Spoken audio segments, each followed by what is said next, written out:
9ാമത്തെ ഡോക്ടർമാരെയാണ് ഞാൻ കാട്ടിക്കുന്നത്. കിടക്കാനൊന്നും വയ്യാത്ത സ്ഥിതിയായിരുന്നു. അതാണ് എനിക്ക് കരച്ചില്. നല്ല മാറ്റമുണ്ട്. പേര് സുനിത. ഇരിങ്ങലിരുന്ന് വരുന്നു. വീണതായിരുന്നു, കൈ കുത്തി വീണത്. പക്ഷേ എനിക്ക് അൽമാസിൽ കാട്ടി. മിംസിൽ നിന്നും സൂചി, അൽമാസിൽ നിന്ന് സൂചി പറഞ്ഞു. സൂചി വെക്കണ്ടെന്ന് വിചാരിച്ചിട്ട് പിന്നെ അൽമാസിൽ നിന്ന് സമീർ ഡോക്ടർ പറഞ്ഞു ഫിസിയോതെറാപ്പി വേണമെന്ന്. അപ്പൊ അതുകൊണ്ട് ഇങ്ങോട്ട് വന്നു. നല്ല കുറവുണ്ട്, മാറ്റം വന്നു. കിടക്കാനൊന്നും വയ്യേന്നു, ആണ്ടും ഇങ്ങോട്ട് ചെരിഞ്ഞ് കിടക്കാൻ വയ്യേന്നു. ഇതിനൊക്കെ മാറ്റം വന്നു. ഇവിടേക്ക് ഞങ്ങളെ വീട്ടിൻ്റെ അവിടുന്ന് എല്ലാവരും ഇങ്ങോട്ട് വന്നിരിക്കണേ. അപ്പൊ അങ്ങനെ പറഞ്ഞിട്ട് വന്നതാണ്. നല്ല നോട്ടമായിരുന്നു. അവര് നോട്ടം കൊണ്ട് മാറിയതാണ് എനിക്ക്.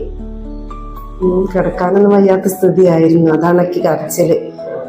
നല്ല മാറ്റമുണ്ട്. അനിമേടും അസദിമേടുമാണ് ചെയ്തു തന്നത്. നല്ല നന്ദിയുണ്ട് അവരോട്. അവര് നല്ല ഇതാണ് ചെയ്തു തന്നതിന്. എത്ര കാട്ടി എന്നറിയോ?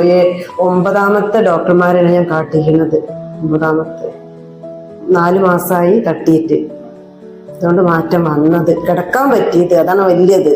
അങ്ങോട്ടും ഇങ്ങോട്ടും ചെരിഞ്ഞിടക്കാൻ പറ്റൂലായിരുന്നു. എല്ലായിടത്ത് പോയാലും കരച്ചിലായിരുന്നു.